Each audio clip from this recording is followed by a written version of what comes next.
Savez-vous qu'Au revoir podcast se décline aussi au format newsletter sur la plateforme Substack? Une newsletter bimensuelle dans laquelle vous pourrez lire des portraits, des rencontres inédites, des articles thématiques et plein d'autres choses encore.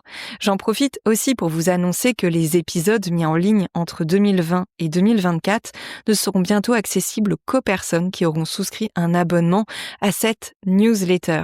Pour 10 € par mois ou 65 € par an, il y a même une réduction de moins 50% pendant encore quelques semaines. Vous aurez ainsi accès à plus de 100 heures de contenu. Vous recevrez directement dans votre boîte mail les lettres d'infos d'Au revoir podcast et puis vous aurez accès à toutes les archives des newsletters précédentes. Alors si Au revoir podcast vous aide à vous sentir moins seul ou vous permet de mieux accompagner le deuil périnatal en tant que proche ou professionnel, n'hésitez pas à souscrire à cet abonnement. C'est super important parce que ça permet de soutenir mon travail. Au revoir podcast est en effet entièrement indépendant et c'est un projet que je porte seul depuis 5 ans.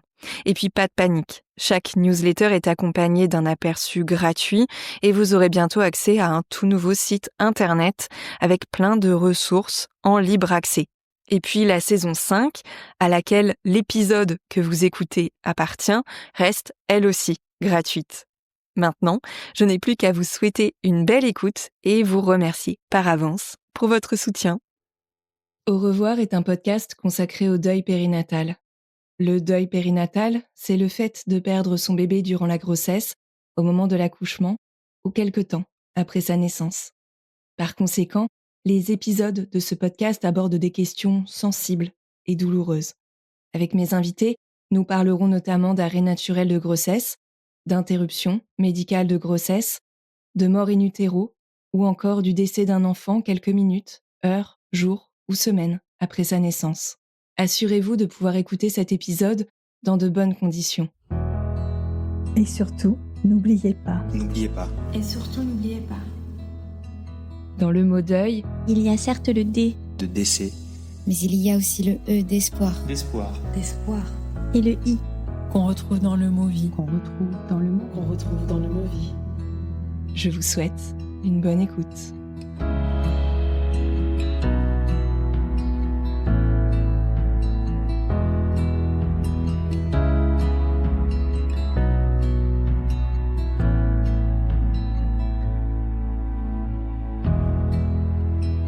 Bonjour à toutes et à tous. Pour cette nouvelle rencontre d'Au revoir podcast, je reçois Mathilde Lemiel. Mathilde est derrière le compte Instagram que vous connaissez peut-être déjà, mais presque rien. Et elle a publié, il y a quelques mois, son nouvel essai graphique « Fausse couche, vraie question » aux éditions Glénat. Cet épisode est exceptionnel car il a été enregistré en public à la librairie Ducks & Docs de Saint-Ouen, en région parisienne. Je vous souhaite une belle écoute. Bonsoir, bienvenue à toutes et à tous. Avant de commencer ce moment d'échange avec toi, Mathilde, je tiens à remercier les éditions Glénat qui ont organisé cette rencontre et cet enregistrement d'Au revoir podcast pour parler de ton dernier livre « Fausse couche, vraie question » qui vient d'être publié.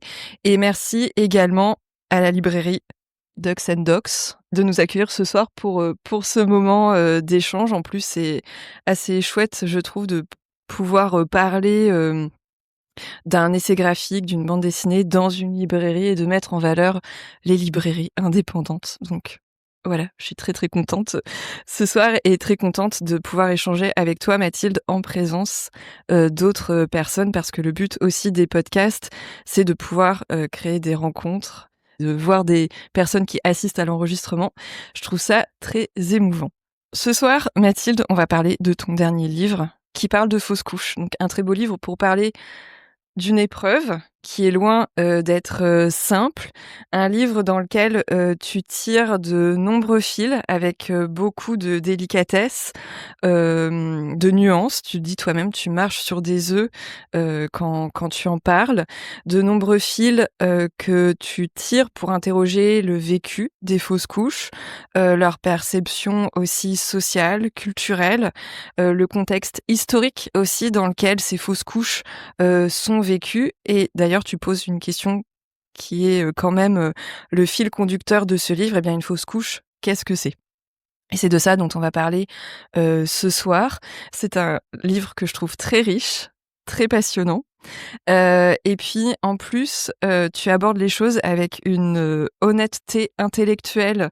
Voilà, la position qui est la tienne est très humble et on reviendra là-dessus parce que je trouve qu'il faut aussi beaucoup d'humilité pour parler d'un sujet aussi intime et tu le fais avec beaucoup de recul parce que toi, tu l'as vécu, mais tu fais beaucoup de place au vécu des autres et c'est ça qui est très très fort dans ce livre. Quand tu parles de fausse couche, c'est vraiment une porte d'entrée pour parler de la grossesse, pour parler de la prise en charge des corps féminins par la médecine, pour parler éventuellement aussi de deuil périnatal si on élargit, et pour parler de féminisme, d'histoire des femmes, enfin bref, pour parler de plein de choses. Donc ce n'est pas un sujet restreint, c'est une petite porte qui permet d'élargir les perspectives et d'englober énormément de thématiques qui sont passionnantes. Je te donne la parole dès maintenant, Mathilde.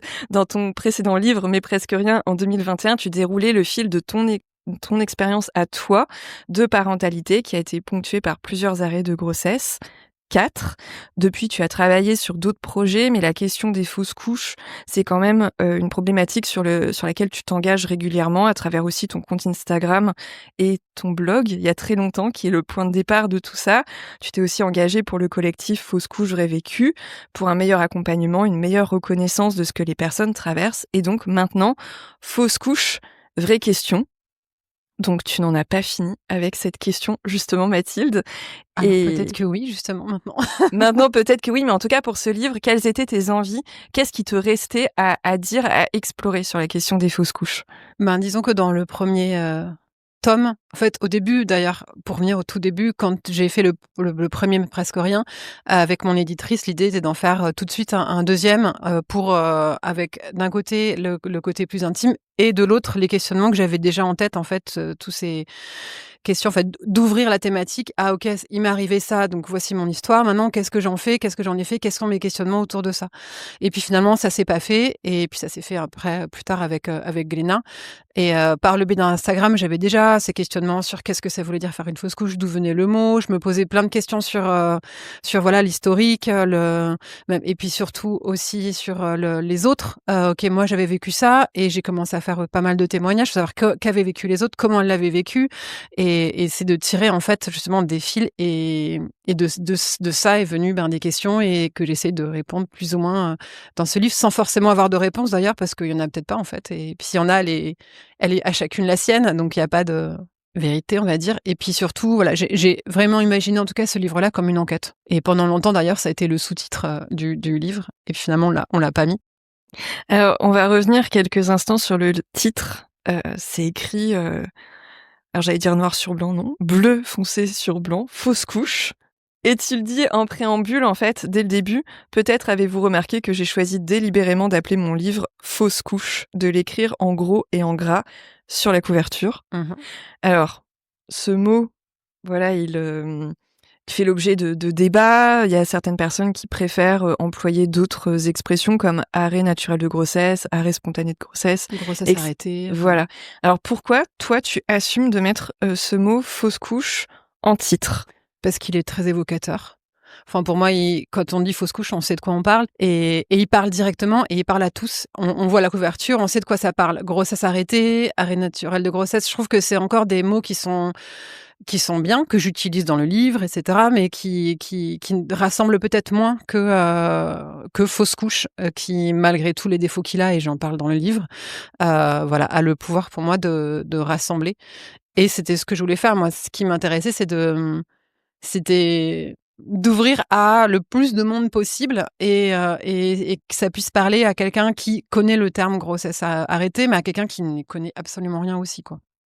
Et le fait que ton envie en tout cas de parler au plus de personnes possible, c'est aussi un avantage peut-être du genre de l'essai graphique où ça te permet peut-être de toucher davantage de personnes. Le dessin, la mise en page, qui permettent aussi peut-être d'ajouter peut-être une proximité ou en tout cas de le rendre un peu plus, pas forcément doux, mais un peu plus accessible.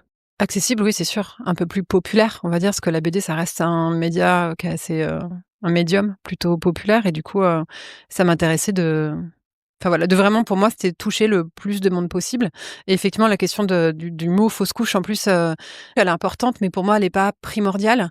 Et pour moi, il y a d'autres choses qui priment que le nom dans les choses qu'il faut absolument changer dans ce qui concerne la fausse couche. Du coup, on a toute une page à l'intérieur du livre sur la tribune qu'on avait écrite avec fausse couche, vrai vécu, et qui, du coup, énumère un peu ça. Et je me souviens qu'on avait été un petit peu étonnés, blessés, énervés, choqués, au moment où on avait sorti la tribune, parce qu'en fait, la plupart de la seule chose dont on nous parlait de cette tribune, c'était la question du nom. Et tout le temps, ça revenait sans cesse. On nous posait des questions sur oui, alors c'est vrai, fausse couche, c'est vraiment pas un nom. Qu'est-ce que vous pensiez qu'on pourrait mettre d'autres comme nom, sans questionner toutes les autres choses qu'on avait dit derrière sur la question de l'information, la question des jours d'arrêt, la question, toutes les autres questions en fait qu'il y avait derrière. Et du coup, voilà, c'était aussi pour moi, je pense, ce titre-là, un moyen de dire, ok, en fait, il y a plein d'autres choses à dire aussi. Et fausse couche, c'est délibérément, je le choisis comme un peu un manifeste de ce qui s'était passé là, quoi. Je sais pas si c'était très clair, mais Oui, alors du coup, pour les personnes qui sont présentes, en fait, t'avais avec le collectif Fausse couche, j'aurais vécu, coécrit une tribune oui, avec Tout le monde. Judith Aquin aussi, autrice de 3 mois sous silence, Alexandra Lorenzo, Une fausse couche comme les autres, Oui. le titre de son livre, et d'autres personnes. Et donc votre tribune dans laquelle vous plaidiez pour une meilleure reconnaissance des arrêts de grossesse, de la fausse couche, un meilleur accompagnement Ouais, aussi. une meilleure information. Et une meilleure information avait été publiée dans Le Monde, Oui. qui avait titré en fait avec Fausse couche, il est temps de changer de nom, un truc comme ça. ouais, alors Enfin, qu'en et fait du coup, il y a beaucoup de après, choses tout était à resté changer là-dessus et sans forcément, et du coup ça nous semblait enfin bref, voilà, on s'attarde beaucoup là-dessus, mais enfin pour moi ça avait été important de ce moment-là, ça nous avait tout un peu agacé en fait, parce que c'était comme si c'était le petit bout de l'iceberg qui dépasse, alors qu'en fait il y a un énorme truc en dessous et que tout le monde s'en fichait et que c'était juste ça qu'on pointait du doigt et qu'on traitait, et puis voilà quoi. Donc bref. Alors la fausse couche pour toi c'est une vraie question. Et je suis assez d'accord, c'est une vraie question. Et c'est même une question aux multiples facettes. Quand on pense écrit sur la fausse couche, on pense surtout à des traités médicaux ou des écrits scientifiques rédigés par des soignants, des soignantes, aussi des psychologues, parfois. Ça, c'est quelque chose, tu as dû t'en rendre compte en faisant des recherches sur le sujet. Là, ton envie, c'était de compléter cette mosaïque et de montrer d'autres facettes aussi des fausses couches. Et quelles sont ces facettes, justement, qu'il était important pour toi de mettre en avant, en lumière? Je dirais le côté intime et le côté social. Pour moi, c'était le plus important. Quand j'ai écrit le livre, j'ai essayé de lire le plus de choses possibles que je trouvais sur la fausse couche, sur du coup, alors en France, voilà, comme tu dis, il y en a pas beaucoup. Du côté des sciences humaines, Voilà. tu cites notamment Emmanuelle Berthiaud, qui est historienne, qui a travaillé sur l'accouchement et la naissance, mais à part elle, t'as pas trouvé beaucoup de matière, en fait. Non, pas trop. Après, il y a aussi Camille Froidevaux-de-Métairie qui a écrit sur la grossesse, et aussi, du coup, elle a parlé aussi des grossesses arrêtées et des fausses couches. Oui, parce qu'elle l'a vécu elle-même. Voilà, aussi. elle l'a vécu elle-même. Ouais. Et du coup, c'est des chapitres c'est des paragraphes. C'est pas il y a pas une réflexion extrêmement poussée, sociale, philosophique, etc. sur la fausse couche. En fait, ça reste très succinct. Et là où j'ai trouvé le plus de choses, c'est aux États-Unis. Et surtout, c'est des livres qui ont été écrits il y a 20 ans pour certains, quoi. Et des livres qui parlent de féminisme et fausse couche, et qui du coup lient ces deux sujets-là ensemble. Et c'est une question qui n'est pas du tout questionnée en France d'un point de vue sociologique, même historique un petit peu, mais dans des thèses, il y a eu des thèses qui ont été écrites sur la question de la fausse couche. Mais voilà, c'est des choses qu'on ne trouve pas dans les magasins. Je les ai fouillées sur Internet, sur le site du Cairn, voilà, c'est des trucs, faut le vouloir, quoi. Ça te tombe pas dans les mains, quoi. Et je sais aussi que tu as lu beaucoup d'articles scientifiques américains, en tout cas anglophones. Ouais. Dans ton processus, tu as lu tout ça, tu as ingurgité tout ça. Tu présentes aussi des pistes liées à tes lectures dans ce livre pour les rendre accessibles. Tu disais que ta porte d'entrée, c'était l'intime. L'intime, tu l'as déjà exploré dans Mes presque rien. C'était ton intimité à toi. Là, le but, c'était aussi de passer du je au nous. Tout à fait. Et au moment où j'ai écrit le premier livre, du coup, Mais presque rien, sur le réseau, j'avais pas commencé vraiment ce travail de témoignage, d'essayer d'aller récolter, etc., les histoires des autres. Et c'est en faisant ça au fur et à mesure aussi que, du coup, j'ai vraiment pris conscience de l'ampleur, en fait, de ce que c'était que faire une fausse couche, en fait. Parce que avant, je pense que je le vivais dans mon coin et je le savais, l'ampleur intime que c'était, mais j'ignorais l'ampleur sociale que ça pouvait être. Il y a des pages où tu montres un peu comme une sorte de frise, Ouais. jadis, naguère, voilà, avec des repères temporels un petit peu vastes. Et d'ailleurs, ça permet aussi de se rendre compte que le mot fausse couche, il est très ancien, mais ce qu'on appelait fausse couche il y a 300-400 ans, ça correspond plus à ce qu'on appelle aujourd'hui fausse couche. Il date du XVIIe, le mot. Avant, c'était le mot avortement qui était utilisé. Et il était autant pour les avortements volontaires que les avortements involontaires, on va dire. C'était exactement pareil. D'ailleurs, on savait même pas forcément des fois faire la différence parce que c'était extrêmement flou. Déjà, on savait jamais trop quand est-ce que commençait une grossesse. Enfin, il y avait plein de flou liés à la question de la grossesse, en fait, qui du coup, voilà. On savait qu'on était enceinte, à un moment, on le sentait bouger, en fait, clairement. Alors, peut-être il y avait des femmes qui le sentaient avant parce que voilà, on a des symptômes, mais il y avait toujours une incertitude, en fait, qui s'est laissé planer un peu un doute, quoi. Effectivement, ce qu'on appelle fausse couche maintenant, ça a pas du tout le même sens et ça m'a questionnée d'ailleurs sur comment je peux parler d'une femme qui a vécu sa fausse couche il y a 1000 ans, on va dire, et moi? Quelle est la différence? Et puis moi, mais puis après du coup, cette femme, elle vit où? Dans quel contexte culturel et social et cetera? Enfin, quelle est sa classe? Quelle est et du coup, enfin, il y a plein de questions qui me sont posées, que je me suis posées, sur ces questions. Est-ce que c'est pas pareil, en fait? Ce que tu montres aussi, c'est que ça renvoie pas forcément médicalement à la même réalité que ce qu'on désigne comme étant une fausse couche aujourd'hui. Ça n'a pas non plus les mêmes enjeux, mais c'est pas un sujet anodin non plus. Jamais. Non, la question de la fausse couche dans l'histoire, elle est quand même vachement importante. Et les premiers, plus ou moins, livres de grossesse sur la grossesse qui existent et sur la fausse couche, c'est des guides pour ne pas faire de fausse couche. Et du coup, c'est voilà, de qu'est-ce qu'il faut ne pas, enfin voilà, des listes de tout ce qu'il faut pas faire. Et elles sont interminables. Et puis elles sont des fois complètement absurdes, en fait. Enfin, moi, je me suis amusée à en recopier une au début, puis à la fin, enfin voilà, j'ai mis ne pas porter ne pas jouer à Shifumi, ne pas faire de crème aux œufs, ne pas porter des tissus écossais, parce qu'en fait, ça devenait tellement absurde que du coup, tu ne pas penser à certaines choses, parce qu'ils pensaient que les pensées, du coup, arrivaient jusque-là, donc enfin, à traverser pour aller jusqu'au fœtus. Enfin bref, c'est... Et en même temps, on voit bien aussi toutes les responsabilités et les injonctions qui pèsent sur les corps des femmes, parce que en négatif, en fait, si on fait des manuels pour éviter les fausses couches, c'est sous-entendu que s'il y en a une, eh bien forcément, celle qui vit cette fausse couche, elle a pas coché toutes les cases, elle a pas respecté toute la nomenclature des choses à faire, et ça renvoie quand même les femmes à la culpabilité. Aujourd'hui, c'est encore quelque chose... c'est notre construction primaire, Voilà. Culpabilité, on le sait toutes.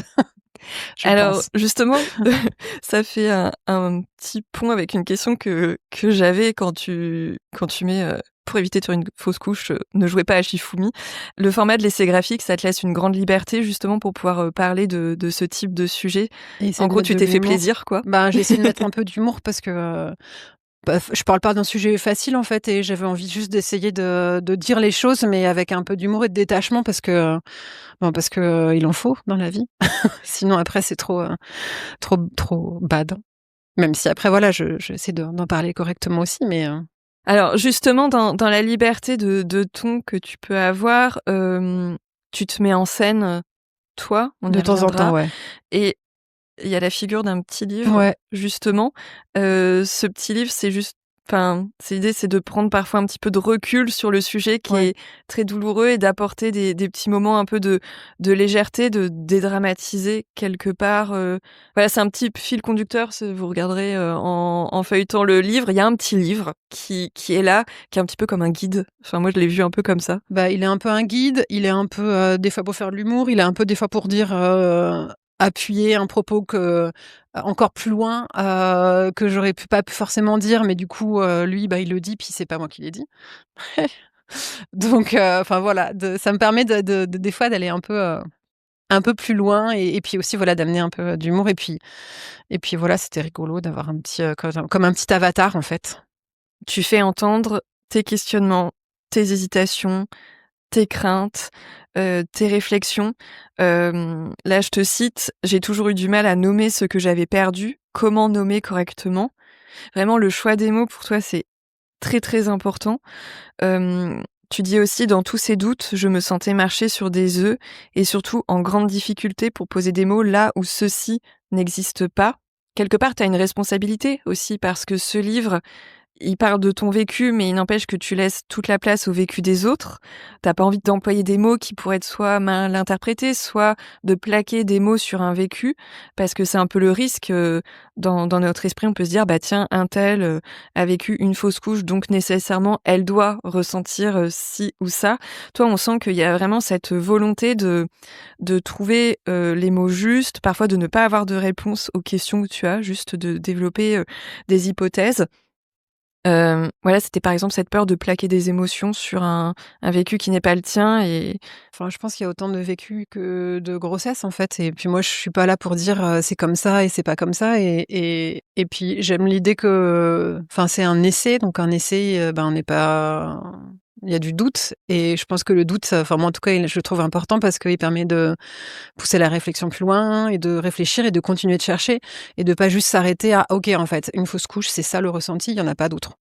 Et voilà et du coup, ça permet de pas banaliser le vécu de la fausse couche, de ne pas non plus de le dramatiser et ne pas non plus l'ignorer et d'être, voilà, qu'il y a un panel en fait, entre et qu'il est multiple et puis avoir moi là, j'en ai mis des mini bouts, mais il y en a plein d'autres en fait et il faudra faire d'autres livres peut-être pour en parler, mais voilà, moi j'ai fait celui-là et puis on verra après pour le reste.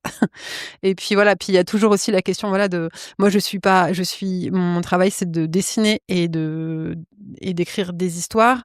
Je suis pas une historienne, je suis pas une chercheuse en médical, je ne suis pas sociologue, je ne suis pas ethnologue, je ne suis pas, donc en fait, je l'ai fait avec les moyens que j'avais, aussi, d'essayer d'aller piocher un peu dans tout ça, de tout mélanger, de tout reclasser, de mettre entre les 2 le lien que j'y mettais entre les choses. oui et du coup, en fait, ce lien que tu mets entre les choses, c'est, alors il y a le petit livre qui est là et qui est souvent sur le registre un petit peu de l'humour, mais il y a toi que tu mets en scène et tu les poses ces questions. Tu fais le lien de manière explicite et tu laisses entrevoir toute l'armature, en fait, comment tu passes de tel aspect à tel autre et justement par rapport à la question de l'éventuelle dramatisation, qu'est-ce que tu entends par ça, la dramatisation? C'est-à-dire qu'on met beaucoup aujourd'hui en avant le fait que, les fausses couches, ça peut être une épreuve, ça peut être extrêmement douloureux. Hem, tu pas envie qu'on tombe dans une sorte de systématisme Non. de: «Un tel a vécu une fausse couche, c'est forcément, Je trouve ça super dangereux parce que déjà, ça culpabilise celle pour qui ça peut être un soulagement, parce que ça peut, hein, si on n'est pas sûr de sa grossesse, si enfin voilà, c'est une possibilité en fait et même si, peut-être que pour la personne qui a vécu, une fausse couche, c'est dur à entendre, parce qu'elle le vit mal, c'est important de dire que c'est pas le seul vécu possible et qu'il y en a d'autres et voilà, c'était des questions que je m'étais posées, par exemple, à la question de la loi et sur, de mettre mon parcours psy et de proposer systématiquement un psy pour les personnes qui vivaient des fausses couches. Alors l'idée, elle est bien, mais réfléchissons à qu'est-ce que ça veut dire? Est-ce que ça veut dire que quand on fait une fausse couche, on a forcément besoin d'aller voir un psy? Ça veut dire qu'on est forcément, dans une souffrance, forcément dans une douleur et ça veut dire que celles et ceux qui ne le sont pas, qu'est-ce que ça veut dire d'eux? «Ah j'ai pas de cœur, mince, pourquoi?» et cetera et voilà et c'est, ces questions-là, qui me ça me questionnait. Dans ton envie de montrer tes craintes et ta manière de réfléchir aussi, t'exprimes clairement ta peur que certaines choses soient mal interprétées ou qu'on te fasse dire ce que tu ne dis pas. Et notamment de mettre en avant la question des fausses couches, c'est mettre en avant des pertes de grossesse, souvent des grossesses désirées, avec des personnes qui savent pas trop comment désigner ce qu'elles ont perdu, d'autres qui vont dire clairement, même si elles étaient enceintes de 2 mois, j'ai perdu un bébé J'ai accouché. ou j'ai accouché. Bon, voilà, ce sont des vécus possibles, des perceptions des choses qui sont possibles. Toi, ta peur quand tu t'empares de ce sujet, c'est notamment que ce soit récupéré par les personnes pro-vie, on va dire plutôt anti-VG, anti-choix. Regardez, elle a perdu un bébé, donc Elle est triste, cet regardez comme elle a embryon souffert. était un bébé, en fait. Voilà. Et ça, c'est une de tes craintes. Ouais, voilà, on souffre pas pour rien et donc du coup d'être utilisé en fait en ce sens et je pense que c'est pour ça qu'il faut qu'il y ait beaucoup d'histoires à raconter et qu'elles soient fictionnelles ou témoignages et qu'elles soient film, série, j'en sais rien, pour raconter justement cette possibilité de vécu pour justement qu'on dise OK en fait c'est pas que ça. Il y a aussi ça, il y a aussi ça, il y a aussi ça. On ait toutes ces possibilités pour pas plaquer un truc. OK, ça c'est ça ce que tu dois ressentir en fait. Ah c'est ça ce que je dois ressentir, OK, et cetera quoi. Alors c'est le témoignage de Marie dans ton livre. Elle a perdu son bébé à 6 mois de grossesse. Elle dit: «Quand on a perdu Ellie, je me suis tournée vers des copines ultra militantes et leur réaction a été hyper violente pour moi. En gros, pour elle, je disais que j'avais perdu un bébé. Mon discours était équivalent à celui des pro-vie». Je sais pas si toi tu l'as ressenti comme ça, mais c'est vrai que moi aussi, à certains moments, j'ai pu ressentir une sorte d'inconfort, de me dire: «Mais je suis quelqu'un de féministe, je suis profondément pour l'IVG et en même temps, j'ai pas envie non plus que ce que je raconte se soit récupéré par des personnes pro-vie ou qu'on me taxe de pro-vie par des personnes qui sont censées être aussi qui sont censées aussi faire partie de mon cercle féministe et de femmes qui sont pour l'IVG».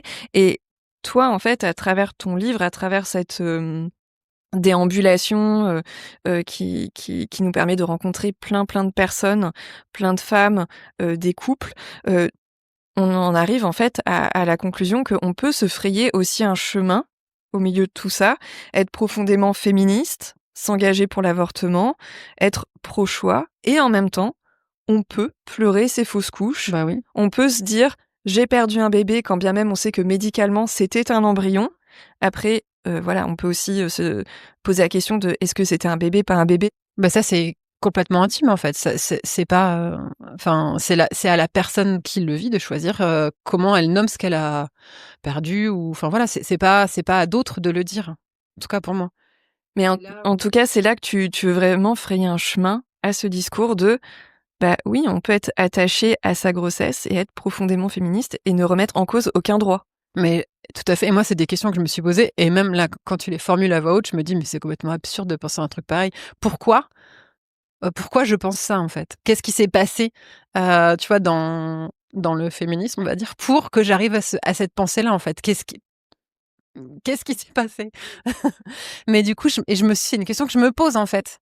Mais tu le montres bien, tu le montres dans le livre, en fait, parce que justement, la question de la maternité, hem, J'ai cité une phrase de de Françoise Françoise Thébault, en Thébault, fait, qui dit, est en fait une disciple de l'historienne Michel Perrault, c'est qu'en fait la maternité, pendant alors l'histoire des femmes, on va dire que la discipline histoire des femmes est quand même extrêmement récente, hein. En France, ça date des années 70, ça a été enseigné à la fac, ensuite, mais voilà, quand même à l'échelle de comment on conçoit la discipline historique, c'est quand même quelque chose d'extrêmement récent.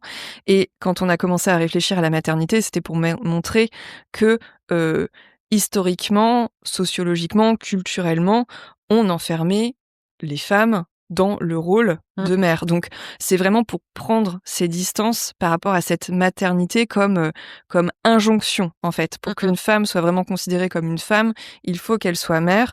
Et en France, en plus, il y a tous les discours repopulationnistes, natalistes de la Troisième République, où clairement, une citoyenne, ce n'est pas une femme qui a le droit de vote, c'est une femme qui a des enfants. Et ça va être une bonne Française. Donc forcément, quand les historiennes s'emparent de cette question, et des historiennes qui sont féministes, c'est pour vraiment montrer toute l'armature et toute la pression qu'on met sur les femmes, en leur disant « votre destin, c'est la maternité ». Et forcément, nous, quand on arrive dans notre génération, où on fait le choix de la maternité, alors il y a toujours le poids de la société, mais en se disant bah non, c'est la voie que j'ai envie de prendre et j'ai envie d'être mère comme je pourrais faire le choix de ne pas l'être, on se retrouve un peu démunis parce qu'on n'a pas de discours féministe auquel se raccrocher, à part la remise en question de ce rôle qu'on a envie d'imposer aux femmes. Et dans notre imaginaire, c'est aussi les années 70, mon corps, mon choix, des femmes qui ne veulent pas être enceintes à certains moments, et on se retrouve perdu. Et c'est peut-être ça, en fait. Ah, mais j'ai rien d'autre à rajouter de ton cours d'histoire. C'était très clair. Non, mais oui, enfin, voilà, effectivement, moi, c'est des questions que je me suis posées, et aussi parce que, voilà, en arrivant, avec ce que je vivais, je me disais, mais qu'est-ce que je peux faire de ce que je ressens, parce que je suis comme toi, voilà, profondément féministe pour l'avortement, mais qu'est-ce que ça veut dire, mais qu'est-ce que j'ai perdu? Et pendant longtemps, je pense que j'en ai pas non plus parlé, parce que j'avais l'impression que j'avais pas l'espace pour le faire, et je savais pas comment, comment nommer déjà, comment dire, quoi dire, et je sais même que je me suis posé la question à un moment donné, je cherchais un lieu pour parler avec des gens, et j'ai été au planning familial. Parce que pour moi, c'était un lieu qui correspondait à mes valeurs et dans lequel je me disais, OK, c'est un lieu d'aide, je vais y aller. Et en fait, il y avait absolument rien, ils proposaient rien du tout, à ce moment-là. Après, je les ai revus, plusieurs années après, et il y a toujours rien. Mais il y a le désir de faire, mais il y a pas du tout d'argent, parce que ils se font couper les vivres dans tous les sens, et qu'il y a pas de moyens, en fait. Mais ça bouge, je trouve que ça bouge. En tout cas, sur cette question-là de... Mais t'as pas trouvé le lieu, mais peut-être que ton livre, c'est un lieu en tant que tel. T'es mignonne. Non mais... En fait, moi je trouve que c'est un lieu, et la littérature de toute manière c'est un lieu aussi, un espace. À partir du moment où on ouvre un livre, on se retrouve dans un espace qu'on peut investir. Et dans ton livre, on voit que tu fais une place à la complexité des émotions, à la complémentarité des différents vécus. Et en fait, tu montres qu'il y a aussi des passerelles entre les vécus, quand bien même on n'a pas été confronté aux mêmes choses. Et notamment, tu cites Pauline Armange qui a écrit l'essai Avorter et eux, dans lequel elle parle de son IVG. Et moi aussi, je l'ai lu, ce livre, et ça m'a frappée de me dire, je me reconnais dans ces mots. J'ai vécu une IMG, et pourtant, elle met le doigt sur des émotions que j'ai ressenties, alors que j'avais mis une frontière bien nette entre moi, ce que j'avais vécu, et l'IVG, par manque aussi de discours un peu pluriel sur l'IVG, peut-être aussi. Toi, créer des passerelles, c'est aussi ce que tu voulais dans ce livre? Clairement. Et aussi, j'ai écrit plusieurs témoignages sur mon compte sur la question de l'IVG, et j'avais bien vu qu'il y avait cette pluralité, elle existe, en fait, et que c'est pas juste une IVG, trop bien, ouf. Il y a plein d'autres choses, de la même manière qu'une fausse couche, c'est pas, c'est horrible. Enfin voilà, à chaque fois, il y a tout un panel, et vu qu'on est dans un truc très binaire, souvent, je trouve que c'est hyper important d'avoir, de montrer tout ça. Et je voulais juste revenir sur la question du féminisme, pour dire qu'en fait, ces questions-là, elles ont été posées aux États-Unis il y a entre 10 et 15 ans, en fait. Et nous, en France, elles sont toujours pas posées, ou très très peu. Et parce que moi, j'ai trouvé plein de livres, des livres, hein, pas des articles, des livres, quoi, sur cette question-là. Et du coup, très étonnamment, non, par des femmes à qui c'est arrivé. Du coup, qui ont vécu elles-mêmes, je sais pas, il y en a une, elle est anthropologue. Elle a vécu une ou plusieurs fausses couches, et en fait, elle décide de faire une étude anthropologique sur la fausse couche aux États-Unis. Et du coup, elle en ressort plein de choses très intéressantes. Et voilà. Et à chaque fois, en fait, ça part d'un vécu personnel. Il y en a une qui est historienne et qui a traité aussi de la question de la fausse couche au 19e siècle. Et du coup, elle était très étonnée, parce que en faisant cette étude, elle pensait trouver des choses de tristesse, voilà, très. C'est Whitcomb, elle s'appelle l'autrice. Et en fait, non. En fait, elle a relu plein de journaux intimes, de lettres, et en fait, elle dit que souvent, c'était un soulagement à cette époque-là. À l'époque où il n'y a pas de contraception, il n'y a pas d'avortement, on fait des enfants à la chaîne. Des fois, de temps en temps, quand tu as 6 enfants et que tu as une fausse couche, en fait, c'est cool. Voilà. Et je trouve que ça fait du bien aussi enfin, moi, ça m'a fait du bien de lire ça et de sortir un petit peu du.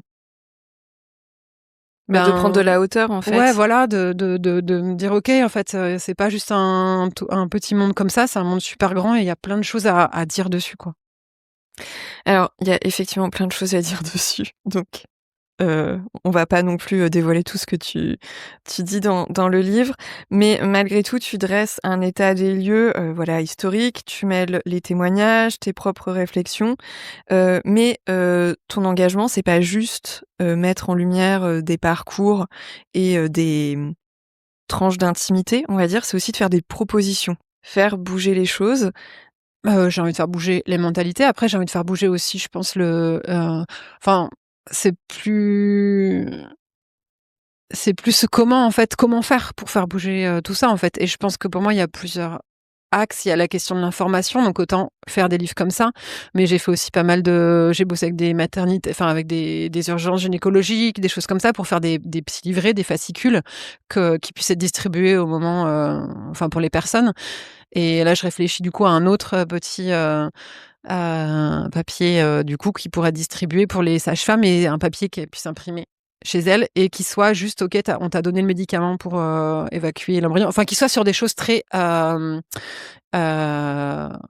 pragmatiques, pratico-pratiques, que moi j'ai pas eu, que j'ai tellement rien compris que je me dis OK, ça il faut ces choses-là. Par exemple, voilà, un papier, on arrive à l'hôpital, on a fait une grossesse arrêtée, on nous donne un médicament, ça en vrai c'est ça, hein, et on nous dit voilà, vous allez l'évacuer chez vous, vous prenez le médicament, ça fera des grosses règles. Paf, on rentre chez soi. Et en fait, ça se passe, c'est juste OK, donc je vais prendre ça, je vais faire des grosses règles, ça va aller et tout. Et en fait, en général, ça se passe pas du tout comme ça, c'est juste, c'est des moments très durs. Et du coup, d'avoir ces petits papiers qui puissent être donnés en même temps pour dire voilà, qu'est-ce que tu peux avoir mal comme ça, tu peux voir sortir ça de ton corps, ça peut durer tant de temps. Si il y en a trop, du coup, tu vas aux urgences à partir de temps, ou t'appelles ton médecin ou ta sage-femme en libéral. Voilà, d'avoir toutes ces informations qu'on n'a pas du tout, en fait, et qu'on est laissé dans un vide d'un point de vue médical qui est juste aberrant, en fait, et abyssal, et dangereux. Après, tout ce qui va être loi, etc., moi, je peux pas faire grand-chose à part contacter mes députés, ce que vous pouvez faire aussi, du coup, de votre côté, contacter vos députés pour leur parler de ce sujet-là et de leur dire vous ce que vous avez vécu et comment vous l'avez vécu. De contacter aussi les hôpitaux. Moi, j'ai plusieurs personnes qui m'ont écrit, et du coup, j'en ai fait des témoignages qui ont écrit aux hôpitaux quand ça s'était mal passé, pour dire pourquoi. Il y en a pour qui ont eu des réponses, et même ils ont changé, et ils ont demandé à la personne de les aider à faire que ça change. Après ce temps d'échange entre Mathilde et moi, les personnes qui étaient présentes à l'enregistrement public d'Au revoir podcast ont pu prendre également la parole, partager leurs histoires, leurs ressentis, leurs questionnements. Je vous laisse écouter quelques extraits de leur prise de parole.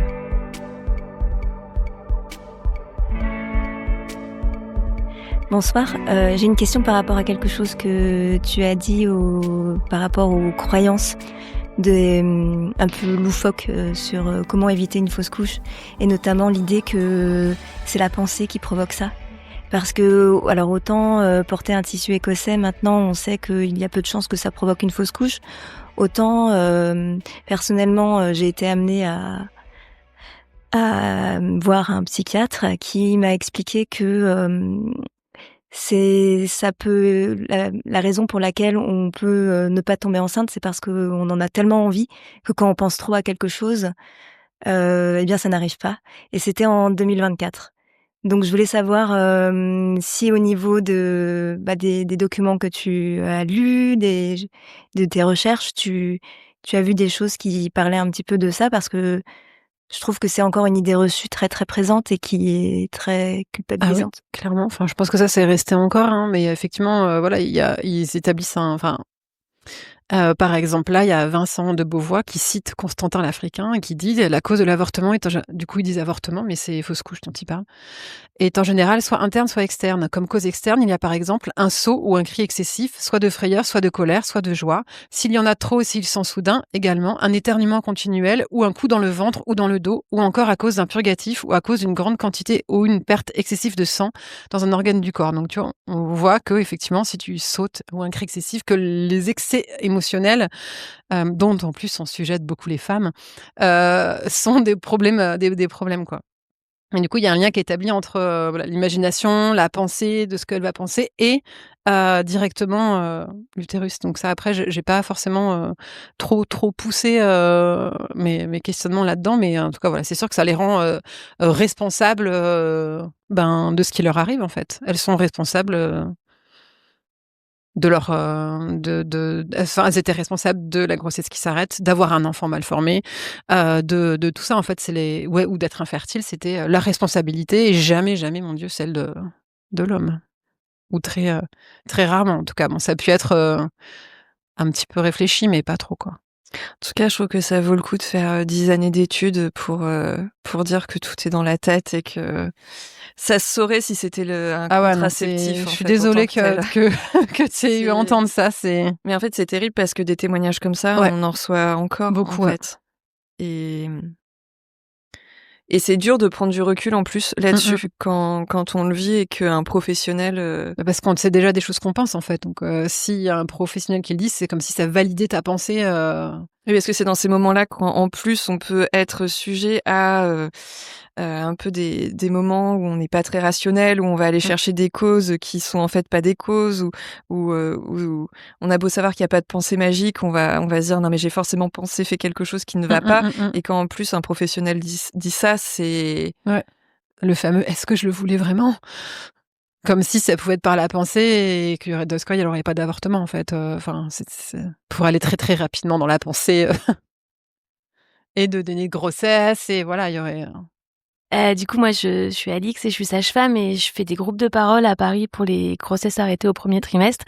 Et en fait, ce que tu disais là en dernier, ça revient très souvent en fait de le vécu, à l'hôpital et la difficulté du vécu, avec les soignants. Et c'est vrai que si moi, en tant que soignante, je devais faire passer un message à toutes celles qui vivaient ce genre de choses, c'est que pour nous faire bouger, et je m'inclus, largement là-dedans, j'ai eu des moments, où j'ai probablement pas eu les bons mots, pas eu les bonnes phrases, pas voilà, parce que multiples raisons. Et c'est de faire des retours parce que je pense que c'est, ensemble, qu'on construira un monde, s et du soin en tout cas, dans la maternité parce que c'est mon domaine, mais on peut élargir ça à tout ce qu'on veut, où, en fait on si on n'a pas de retour de votre part, on se remet pas en question. Et donc vraiment, de faire des retours quand ça se passe bien, mais aussi quand ça se passe mal, mais aussi quand ça se passe bien. Mais parce que, saluer les bonnes intentions et les maternités qui, donnent des flyers, qui payent des autrices pour, créer des flyers qui soient sympas et qui soient jolis. Bon, bah, quand on n'a pas les moyens, on fait un truc, sur pas Word. une feuille polycopiée 20 fois où il y a toutes les Oui, traces, on va et plus puis rien on y a écrire. plus, c'est effacé Ouais, parce qu'à la ouais. fin, on a fait 12 000 photocopies Bah, de c'est la ça, photocopie parce qu'on c'est n'a ça. plus l'original. Je vois très bien. Mais en tout cas, c'est ensemble. Moi, je suis persuadée que c'est, à la fois en tant que soignante et à la fois en tant que femme, enfin avec les femmes plutôt, et avec les couples d'ailleurs, avec les hommes, avec les pères, parce que je pense que c'est aussi des grands oubliés, des professionnels de santé, en tout cas aux urgences, qu'on construira quelque chose. Donc vraiment, n'hésitez pas à faire des retours et écrivez. À la 20e lettre, ils se remettront peut-être en question. Ben, c'est ça. Moi, je pense qu'il faut et puis, enfin, moi, j'ai des super belles histoires de personnes qui ont écrit et notamment celle avec qui j'avais fait justement à Rennes, le fascicule, sur les fausses couches et les grossesses extra-utérines. En fait, c'est né de elle a très mal vécu là-bas, comment ça s'est passé. Elle a écrit, on l'a reçue et on lui a demandé: «Qu'est-ce qu'on pourrait faire pour, changer les choses?» en fait. Et elle a dit: «Ben, peut-être déjà, écrire un truc, ça serait bien». Et du coup, ils ont dit: «OK, d'accord, ben, si vous voulez», enfin, elle est journaliste, hein, à la base, hein. Donc elle est pas, enfin voilà, et ils ont dit: «OK», elle a dit: «Moi, je veux bien le faire» et elle m'a contactée et on a fait ça ensemble.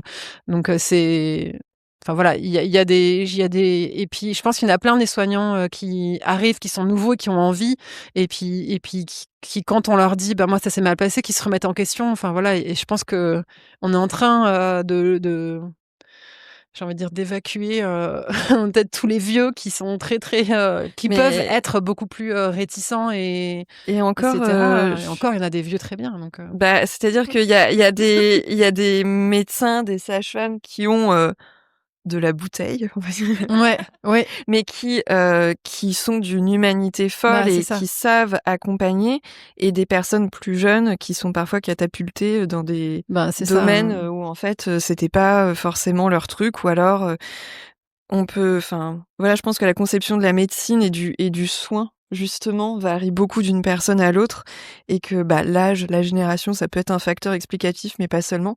Et d'ailleurs, je me souviens quand on était en plein tournage du documentaire que j'ai réalisé sur l'IMG à l'hôpital de Colombes, moi j'avais posé clairement la question au chef de service de la maternité, donc il y a un petit peu de bouteille, mais comment vous vous êtes formé? Enfin, pourquoi à un moment donné il y avait ce type de non-accompagnement, je dirais ça comme ça, et qu'on a été vers quelque chose de mieux en mieux, de plus englobant, de prendre en considération les femmes, ce qu'elles vivaient? Et il m'a dit: «Mais parce que les femmes, elles ont parlé, Mmh. et on les a écoutées». Donc ça, Mmh c'est mh. c'est l'autre partie, c'est que Incroyable. si on parle mais qu'on nous écoute pas, voilà. Mais qu'en fait, il y avait pas de meilleure formation que d'avoir des retours Mmh, sur ce mmh, qui mmh. va et sur ce qui va pas. Et aussi les moments de partage en équipe, ou même d'un Ouais. hôpital à l'autre, de faire circuler les bonnes pratiques. Mmh. Et ces bonnes pratiques, elles peuvent circuler à travers des livres, Mmh. des podcasts, des documentaires, plein de supports.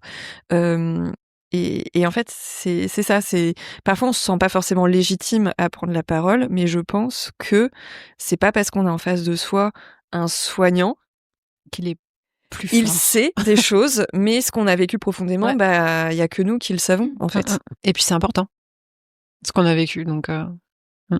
Mais du coup, dans le livre, moi, je parle aussi d'une gynécologue qui fait tout un travail sur la fausse couche à l'hôpital Trousseau, et qui a créé un lieu spécialisé dans les fausses couches à répétition, du coup, qui s'appelle Myriam Cheloufi. Et du coup, elle parle justement de comment, en fait, elle est venue à s'intéresser à ce sujet-là, et alors que en fait, elle a jamais vraiment appris des choses là-dessus, dans son parcours de médecine, à part, voilà, les chiffres, et que c'est en fait, en rencontrant des femmes, en les écoutant, en se rendant compte d'un système qui faisait du mal, en fait, qu'elle s'est mise à se former, à lire, à se questionner, et cetera, sur ce sujet, quoi. Donc c'est possible. Moi, je voulais rebondir sur ce que venait de dire Alix. Alors déjà, pour ma part, quand j'ai vécu ma fausse couche, j'ai pas eu de problème au niveau du verbal, on va dire, à l'hôpital. Parce que j'ai dû, moi, m'y rendre pour une grosse perte de sang. Et en fait, au niveau du personnel soignant, c'est pas là où j'ai ressenti de la violence, en fait, dans cet épisode. C'était plutôt le local, enfin la façon dont on était accueillis à l'hôpital, puisque on arrive quand même dans le service obstétrical. Moi, c'était dans une maternité, donc j'étais avec mon ventre, qui était vide. Enfin, j'avais l'impression d'avoir ce ventre cercueil, qui était assez violent pour moi, et j'ai attendu très longtemps dans un lieu où j'entendais les pleurs des bébés qui étaient en train de naître, alors que moi j'avais un ventre vide, en fait. Enfin, mon ventre était encore vivant. Enfin, vous voyez ce que je veux dire? J'av J'avais cette sensation d'être un cercueil ambulant et d'être là à devoir attendre et vivre avec, ça, et c'était beaucoup plus violent, en fait, de se retrouver dans un local comme ça, malgré toute la bienveillance autour, parce que franchement, j'ai été vraiment super bien entourée au niveau des soignants. C'était vraiment, la prise en considération de pouvoir avoir un endroit à côté pour ne pas avoir à subir tout ça, parce que c'était vraiment très violent. Et après, au retour des suites enfin, je sais pas comment on peut appeler ça, mais suite de la fausse couche, les suites de couches, quoi, voilà. Quand on doit retourner à l'hôpital, pour pouvoir vérifier que le ventre est bien vide, que tout est bien nettoyé, on se retrouve de nouveau dans une sorte d'ambiance avec des ventres ronds. Tout le monde est content. Nous, on est là, on sait qu'on est là juste pour aller faire une écho, mais une écho pour montrer que notre ventre, il est bien vide et qu'on peut repasser à autre chose. Et ça, c'est de nouveau, excessivement violent. Même si, à côté de ça, on peut être, super sympa et super bienveillant avec la patientèle, quoi. Mais j'ai beaucoup de retours en ce sens, et je me souviens aussi que j'avais parlé avec une sage-femme à l'hôpital, et qui disait qu'elle, elle se demandait, parce qu'en même temps, faire un autre lieu, Enfin, c'était important aussi que ces personnes soient reçues dans une maternité parce que ça correspond à la grossesse et que tu étais enceinte et que tu vois. Et après, c'est pas mon avis, hein, elle me dit ça, mais je trouvais, ça m'avait fait réfléchir et j'avais trouvé cette réflexion intéressante parce que ça veut dire que où est-ce que tu vas? En fait, où est-ce que, enfin, pas toi, mais où est-ce qu'on va, Oui, en oui, non, fait, mais du coup, tu j'entends. vois. Mais après, Mais je peut-être comprends le que fait c'est d'être dans c'est une très autre dur. salle, enfin, Ouais, ouais. le Oui, même lieu, mais physiquement. physiquement être, même Ouais. une petite cloison. Ouais. Mais juste ne pas être avec des personnes qui sont en plein travail, en train de nous regarder avec un grand sourire, alors que Ouais, alors nous, que toi, t'as c'est fini juste pour envie nous, de te quoi. tourner contre le mur et de regarder personne, quoi. Exactement, exactement. Mais ça, c'est vrai que je trouve que c'est un réel problème à l'hôpital. Les espaces de consultation et notamment les salles d'attente où on peut se retrouver. Alors, moi, personnellement, je suis déjà allée voir ma psychologue, déjà faire la démarche de retourner à l'hôpital, bon, dur, mais voilà, c'était mon choix et je l'ai fait, mais dans la même salle d'attente que d'autres femmes qui ont des consultations gynéco, qui sont enceintes, de 7-8 mois et en fait, toutes ces personnes-là, rassemblées, qui ont des parcours, mais aux antipodes les uns des autres, quand bien même peut-être j'ai peut-être déjà eu des femmes enceintes, qui étaient en fin de grossesse et qui avaient vécu des deuils, auparavant, ça je le sais pas. Mais c'est vrai qu'à l'instant T, on se dit: «Mais pourquoi on nous inflige ça, en fait?» Et quand bien même peut-être que voilà, toi aussi tu as été enceinte dans une salle d'attente avec, une personne, qui est en train de vivre un truc, horrible et enfin voilà. Il y a pas de suite à ma réflexion, c'est juste, encore une fois, tout est possible. Bah, déjà, bravo pour le livre. J'ai trouvé super intéressant, sur, tellement de sujets différents. Ça m'a fait beaucoup réfléchir. Moi, j'ai jamais fait de fausse couche, ou en tout cas, je ne le sais pas. Mais, je suis, une enfant d'après la fausse couche, et je pense que c'est pour ça que c'est un sujet qui me parle énormément. Et du coup, j'ai toujours su que la fausse couche, ça existait. Alors que c'est vrai que ce que tu dis dans ton livre, c'est que toi, finalement, tu savais pas, quoi. Enfin, c'est un truc que tu as découvert, On le sait comme un truc loin, Ouais. mais abstrait, Mmh. complètement. Et aujourd'hui, je suis prof en collège et je suis prof d'anglais, donc ça n'a rien à voir, mais je m'interroge souvent sur ce que je peux transmettre aux enfants, parce que pour l'anglais, parfois, j'ai un peu, laissé tomber. Je me dis: «Ça marche pas». J'ai l'impression qu'on est tellement, focalisés sur tout ce qui est la sexualité, mais ne pas faire d'enfants et ne pas, transmettre de maladies, ne pas choper des maladies, qu'on oublie ces choses-là qui font partie de la vie. Et du coup, je me suis vraiment posé la question, mais qu'est-ce qu'on peut leur transmettre, en fait, même à cet âge-là? Parce qu'on est tous et toutes concernés, en fait, de près ou de loin, et tu soulèves un peu la question, dans ton livre, et je me demandais si toi, tu avais des idées ou des pistes, non. Alors moi toute seule non, mais je sais que quand on avait fait, la tribune, c'était une des revendications de dire, dans que ça soit un chapitre, dans le cours d'éducation, à la sexualité au collège. Voilà, juste, dire ça existe, voilà, il peut arriver ça, ça arrive à le pourcentage, voilà, qu'est-ce qui se passe et cetera et cetera. Juste, pour le nommer en fait, tout simplement, quoi. Parce qu'effectivement comme ça permet de OK, quand si après on a une vie, on est enfin voilà, on tombe enceinte, on veut des enfants et cetera et que ce soit autant pour la femme que pour l'homme aussi. Que les 2 soient au courant et que ce soit pas juste, la femme. Donc après voilà, non, j'ai pas forcément de choses pratico-pratiques à mettre en place, mais en tout cas, c'était une question qu'on a soulevée nous, Mmh. Non, mais parfois juste voilà. de dire. Enfin, après, Ouais. parfois c'est des petites graines et ça se fait C'est dans ça. enfin, on fait des trucs dans notre coin, Ouais. et puis peut-être qu'un jour, ben, ça se C'est fera à ça. une plus grande échelle. Mais je sais qu'il y avait une personne dont j'avais écrit le témoignage, que j'avais rencontré à une dédicace d'ailleurs, qui m'avait raconté elle est prof et du coup elle a fait vécu une grossesse arrêtée et en fait, quand elle a repris le boulot, elle était pas bien et en fait elle l'a dit.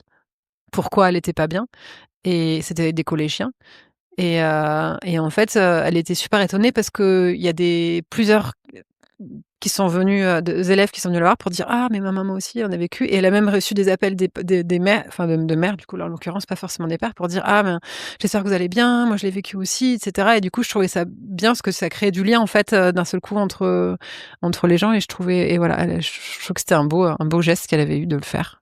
Ça lui a peut-être coûté, à un moment donné, mais je crois que c'est venu assez naturellement en fait. Ouais, parce qu'on est des humains et que parfois on a C'est besoin ça. de leur montrer qu'on est des humains et qu'on n'est pas. C'est ça. Enfin, Et finalement, elle a trouvé beaucoup d'empathie en face, là où elle pensait trouver un désintérêt. Donc c'était une belle histoire. Là, je trouve ça chouette parce que du coup, dans les propositions, enfin, c'est vrai que le fait d'en parler aux élèves, je pense que si on peut aussi inclure les hommes dans ce sujet-là et de façon à pas se sentir seul face à son désarroi, ça super bien. Après, moi, je voulais revenir juste sur un point pendant l'interview. Vous avez parlé longuement de comment on appelait ce qu'on avait perdu, et c'est quelque chose qui fait vraiment écho, pour ma part, à mon vécu. Et j'ai l'intime conviction qu'en fait, c'est un embryon, c'est un fœtus, c'est un bébé à partir du moment où c'est comme ça qu'on l'a projeté, à partir du moment où la femme qui l'a porté l'a projeté de cette manière-là.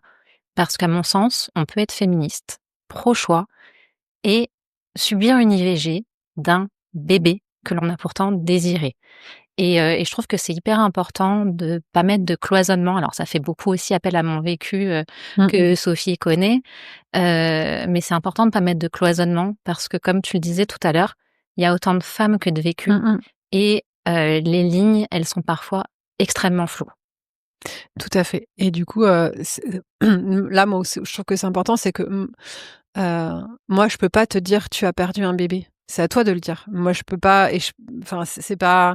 Du coup, je vais plutôt dire embryon parce que c'est purement médical et que ça n'engage rien. Mais c'est toi qui peux dire si tu as envie de dire bébé, qui dit bébé. Mais c'est pas à moi de le dire en fait. Enfin voilà, tout ça juste pour dire ça. Pendant longtemps, on s'est pas senti légitime à prendre la parole sur des questions pour lesquelles enfin, il y a tellement pas de représentation, il y a pas tellement pas de trajectoire. Enfin, comment dire?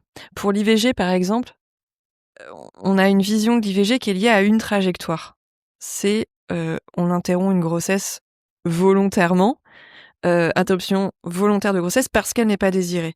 Et que en fait, dans la manière dont on nous l'enseigne, la manière aussi dont on le met en avant dans des manuels d'histoire ou voilà, c'est en tant que voilà, ou comme dans des objets culturels, dans des productions culturelles, c'est en tant que combat, conquête de disposer de son corps et toujours à travers le prisme de grossesse non désirée ou grossesse qui ne tombe pas au bon moment, enfin bref, de grossesse qui n'est pas censée aller jusqu'à son terme. Et en fait, quand on a vécu une IVG mais qu'on correspond pas à cette trajectoire, on se dit mais quel est mon espace là pour prendre la parole sur ce sujet, moi qui ai vécu un peu un itinéraire bis quoi. Et quand on extrapole et qu'on va voilà, qu'on passe de l'IVG à d'autres problématiques en lien avec la grossesse, on se rend compte aussi que il y a des moments c'est dur de prendre la parole quand on se reconnaît pas dans les trajectoires un peu prédéfinies, et que la richesse de ton livre, c'est aussi de montrer que oui, médicalement on a vécu quelque chose, mais que au-delà de cette réalité médicale, il y a plein de trajectoires possibles qui par ailleurs peuvent nous donner l'impression que pas que ça nous sépare, mais que c'est très différent, et en même temps, dans toutes ces différences, il y a quand même des liens qui se créent. Et je trouve que c'est aussi la force de ton livre. Mathilde, en tout cas, merci Elodie d'avoir pris la parole sur ce sujet, parce que voilà, à la fois, il y a parfois des cloisonnements très forts entre certaines expériences, et en même temps, au-delà de ces cloisons, de ces séparations, il y a des zones de flou, des zones grises, et que en fait, dans ces zones grises, il y a aussi des expériences qui méritent d'être racontées, d'être portées dans l'espace public, parce que c'est tout aussi légitime de vivre une IVG pour telle ou telle raison, et que c'est pas parce que ça correspond pas à la projection, à la représentation qu'on s'en fait dans les discours ceux qui portent le plus, que cette voix-là, elle peut pas porter. Là, rebondir sur ce que vient de dire Elodie, parce que pour le coup, j'ai pu vivre de façon collatérale un peu le cheminement d'Elodie, et que je trouve très très forte dans sa façon d'avoir réagi à tout ça et vécu tout ça. Et pour le coup, on est un petit peu, enfin, je me suis rendu compte en fait tout le long de ce cheminement, qui n'est même pas terminé finalement, qu'une fausse couche et une IVG, en fait, on se rejoint sur tellement de choses, mais il y a une chose qui nous sépare toutes les deux et qui parfois me rend profondément triste, c'est que moi, c'est légitime en fait, du fait que je l'ai pas voulu, Alors que l'IVG, étant donné qu'on est dans la démarche de devoir le faire et de prendre une décision, eh ben, elle a pas le droit d'avoir la même douleur que j'ai pu ressentir moi, alors que notre douleur est pareille, en fait, sur beaucoup de points. Et ça, je trouve ça très profondément triste, en fait, de se retrouver dans une... Désolée, quand je suis un peu stressée, je balbutie un peu. Je trouve ça vraiment profondément triste de me dire que c'est un deuil dans les deux cas, d'une grossesse qui a été désirée, d'un bébé, d'une projection de bébé en tout cas, d'un champ de possibles qui était notre monde à ce moment-là et qui s'écroule tout d'un coup. Et dans un cas, on a le droit de le vivre, on va être soutenu, et dans l'autre, tu l'as voulu, donc maintenant assume, quoi. Et voilà. Pour rebondir sur ce que vous dites, l'an dernier au Centre Pompidou, il y a eu une exposition de photos sur le corps, et il y a une artiste polonaise qui s'appelle Laia Abril qui a fait une série de photos sur le sujet de l'avortement, puisque on sait qu'en Pologne c'est un sujet qui devient de plus en plus compliqué pour les femmes, et elle a voulu montrer en quoi c'était une question très complexe, et au-delà des femmes qui essayent d'avorter parce que elles doivent le faire en cachette, il y a aussi celles qui l'ont fait, mais finalement c'était pas l'image qu'on a de ouf, c'est bon. Et c'est vrai que leur témoignage, en fait, il y a leur portrait ou des photos, et en dessous des extraits de ce qu'elles ont dit à l'artiste. Et moi, je me suis beaucoup reconnue dans certains témoignages, alors que c'était des témoignages d'IVG. Et moi, je sais qu'il y a des personnes qui m'écrivent pour me dire qu'elles se sont reconnues dans des témoignages de fausses couches alors qu'elles ont vécu des IVG. Donc voilà, c'est ce que je disais tout à l'heure. Et moi-même, je me suis reconnue dans le livre de Avorter de Pauline Hermange, alors que je n'ai pas avorté. Et pourtant, les sentiments étaient les mêmes. Et je trouvais ça beau, en fait, de cette possibilité. Ça me plaît beaucoup qu'on termine justement sur cette note-là, d'aller au-delà des catégories bien établies qu'on se fait, et de se dire, au-delà des différences, il y a des choses qui nous rassemblent, et que pourquoi compartimenter les choses alors que c'est se priver aussi de récits, d'expériences dans lesquelles on peut se reconnaître. Merci à vous toutes et tous. Merci à toi, Mathilde. Merci à toi. Merci à la librairie Ducks and Docs. Je l'ai bien dit là, c'est bon. Ouais, c'est bon. Parfait. Merci à Gléna aussi. Et puis, lisez le livre de Mathilde. Voilà, s'il vous plaît.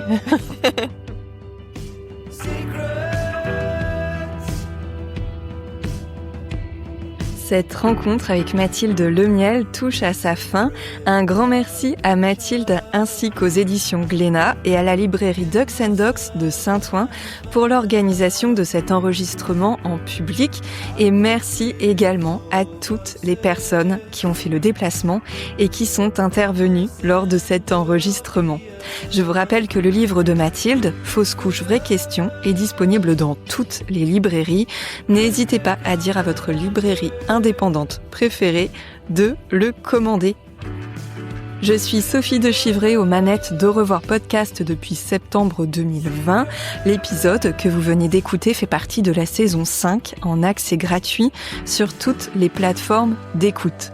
Si vous souhaitez accéder aux épisodes des saisons 1 à 4 d'Au revoir podcast, rendez-vous sur la plateforme Substack sur aurevoirpodcast.substack.com. Afin de soutenir mon travail et de permettre à l'aventure d'Au revoir podcast de continuer, ces épisodes seront progressivement disponibles en accès payant à partir de 10 € par mois, sans engagement. Cet abonnement vous permettra également d'avoir accès à des ressources, des rencontres, des notes de lecture en plus, bref, du contenu inédit pour lever le voile sur le deuil périnatal. Je vous mets le lien direct dans la description de cet épisode. N'oubliez pas, vous pouvez également retrouver toute la communauté d'Au revoir podcast sur Instagram, sur le compte aurevoir.podcast. Je vous dis à très bientôt.